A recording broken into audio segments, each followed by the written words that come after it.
never forget one Saturday afternoon I was picked up at 6:45 at my home and driven to a hotel where the meeting was to be held, to which I had been asked to speak.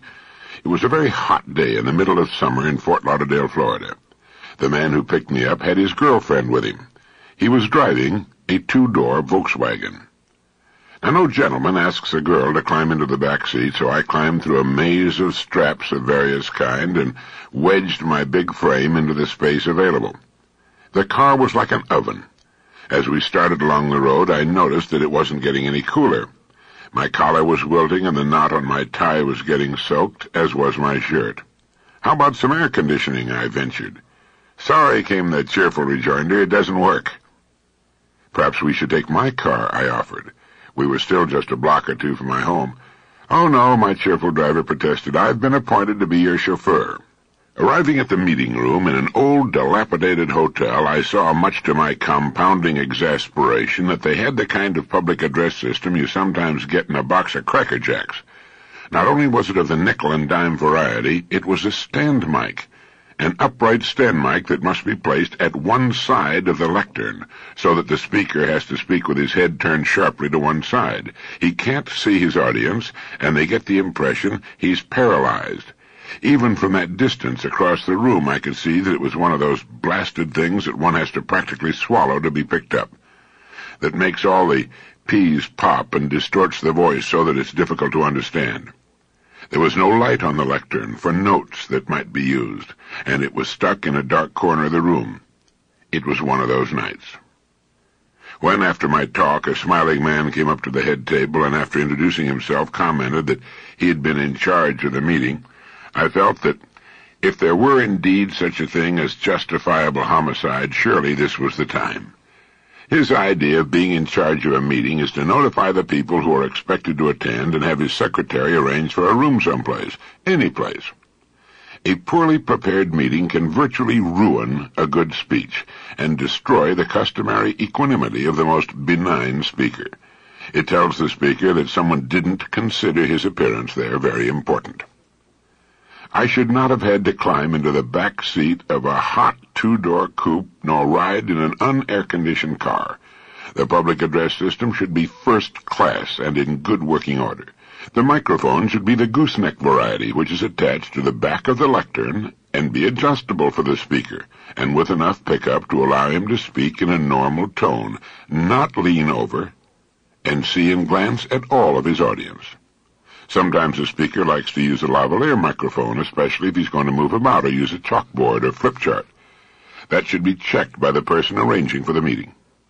The microphone should be carefully tested and the volume adjusted before the meeting. Someone who knows what he's doing should be ready to ride the gain so that the speaker will be heard effectively. He may not, and probably will not, speak at the same volume as the person who introduces him. Someone should be ready to set the gain at the new level. There should be a light on the lectern, or enough light for the speaker to use notes if he chooses to do so. Everything should be done to make the speaker feel comfortable and welcome. He shouldn't even have to think about the equipment. He should be able to concentrate on his speech. When I arrived at the meeting that day I was talking about earlier, we were the first ones there. I had to stand around for an hour before the tables filled and I could take my seat at the head table. I should have been brought in near the last minute, or at best 15 minutes or so before the speech. I should have been asked whether or not I wanted to be present for the cocktail hour. I didn't want to be there for it. I can't drink before a speech. It slows down my mental processes. And to stand around for an hour while everyone else is drinking is an awful imposition. I did the best I could, considering the condition I was in and the dumb equipment. In fact, I opened with a brief recital of my being picked up in an un-air-conditioned Volkswagen, the straps and so on, and had the audience convulse with laughter, those that could hear me with my head and neck twisted like that. If you're placed in charge of a meeting, work up a checklist and go over it carefully. You should, by all means, see to the care, comfort, and feeding of your main speaker, especially if he's from out of town. He should be met at the airport and driven in a comfortable car to his hotel, where he should have been checked in advance and the proper billing arranged for. He should be questioned as to when he wants to come to the meeting, and if he needs any sort of special equipment. Actually, this sort of information should be obtained at the time the speech is first arranged, so that all necessary preparations can be made in plenty of time. Check and double-check the public address system. It should be of first quality, even if you have to junk what's there and rent some good stuff. Make the speaker happy, and you'll get a better speech for your money. All it takes is a little empathy. Think how you'd feel and what you'd want if you were the speaker. Another pet peeve of mine is when the person who introduces me does so all bent over with his mouth against the microphone. Now, does he expect me to talk for 45 minutes in that position? And doesn't he realize that the volume set for that sort of bad microphone use won't work for the professional who stands back the correct distance from the mic? I think all officials of all meetings should take a course in how to use a public address system. And all hotels who want to develop meeting business should see to it that their equipment is of the very best. It will give them good service and happy meetings for many, many, many years, and repeat customers as well. The first time I spoke at Carnegie Hall, I was in for a bad time. The podium was excellent. The lectern on it was one of those electrical jobs that could be raised or lowered with the touch of a finger.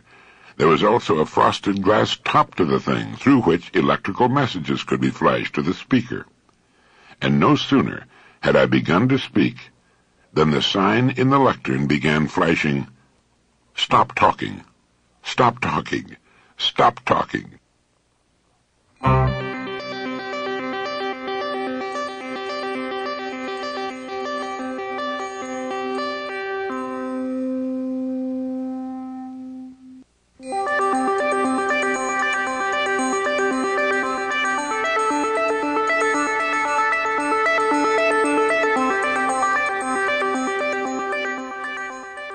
And so we come to the end of our program on the art of ululation and peroration, of forming sounds into words and projecting them on waves of sound to the eardrums of people sitting in a group there for the purpose of hearing what we have to say. We talked of speaking with strength and effectiveness. Sometimes, particularly at the beginning of a talk, we don't feel like speaking with strength and effectiveness. In that case, we have to fake it until our confidence catches up with our acting ability. If we're going to stand up there and open our mouths, we must give the impression that we have something to say that's worth saying and hearing. It's a psychological truism, dating back to William James of Harvard, that we have only to act the part to find the power to perform the part. Act brave, and you'll be brave. Stand up and have at it, and the pieces will fall into place, and before you know it, you'll be enjoying yourself. Who knows? Maybe the audience will enjoy it, too. We talked about the importance of creativity in the preparation of our talk. It's what makes our speech unusual and perhaps even a bit memorable. One day I was including in my speech the dangers of an exponentially growing government and its concomitant costs to the taxpayer. Thinking about it, I said that the government is becoming like a very fat man in a telephone booth. There's not much room left for much else. Using a metaphor will bring your idea to life and make it memorable. Picturing a very fat man in a telephone booth gives us a very graphic idea of how a constantly swelling government can take up too much room in the national picture. It's a creative way to bring color and life to your talk. Another time, talking about the cooperation between Great Britain and France in producing the supersonic airplane, the Concorde, I said achieving an effective and friendly working relationship between those two countries was on the order of difficulty of mating a wolverine with a barnyard bull.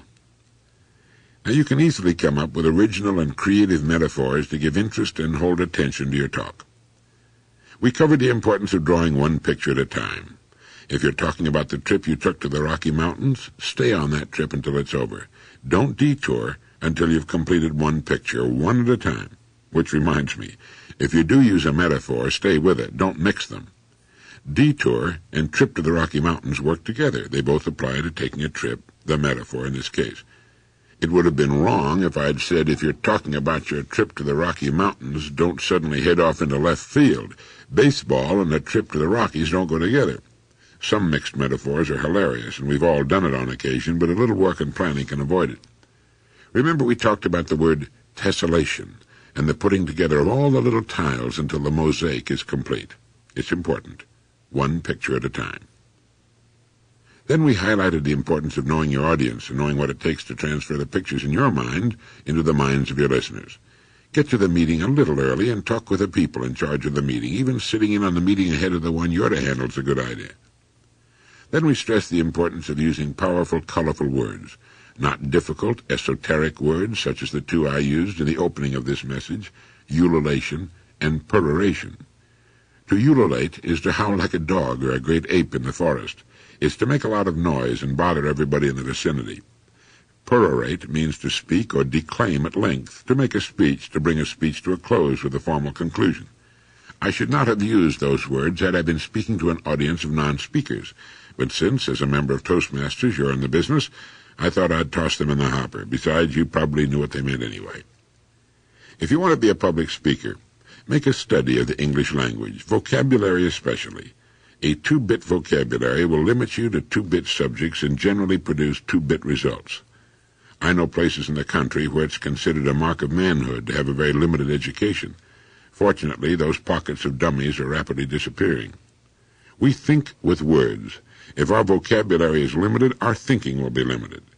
When you come across a word you don't know, look it up and build a fine library of good books on the language. I must have 50 books on that subject alone, and I find new ones all the time. As we said, the language is our toolbox. The more tools, the bigger and better jobs we can handle with ease and confidence. But, and this is vital, speak in the language of your audience. Don't talk down, ever, but don't talk up either. Never ever try to impress your audience with your erudition. The idea is to sell them a message. You're just the messenger boy, and as such should stay in the background like the conduits that carry the electricity to your home. The message is the thing. And while using a good array of powerful, colorful words is important, it's important that we keep them well within the realm of understanding on the part of our audience. If you're talking to a group of university English professors, that's one thing. If it's a union meeting, that's something else. Getting back to that mosaic we're trying to put together as a picture in the minds of our listeners, it's good to remember to keep things in order. If you leave blank spaces, you might never get back to fill them in. And besides, you can confuse or worse, bore your audience in that way. I talked about the preparation of a speech and mentioned my technique. In preparing a speech, I'm the stewer type. The upcoming talk worries my mind like a puppy with a slipper. There's a good metaphor. I let it cook and stew in there, knowing full well that on the morning of the day I'm to give the speech, I'll be able to sit down, and it will practically write itself. Then, all I need are main point notes or reminders to keep on track. Then, once again, just before the speech, I go over it carefully again, sometimes adding a note or two or something that's happened in the meeting and the name of the person who's to introduce me, and I'm all set. Sometimes it involves a great deal of research and reading. Fine, and we can make notes as we read. The important thing is not to get to the point where we think no preparation is necessary. That works with speakers in the same way that it works with athletic teams. They lose. As to visual aids, if they'll help the talk, fine, use them. If not, don't haul them in. They're not needed. We talked about the fact that there are no small parts, just small actors. There's no such thing as an unimportant speech. I'll spend as much or more time preparing a high school commencement speech as I will a speech before thousands of adults. Keep tuned for feedback. Be sensitive to your audience.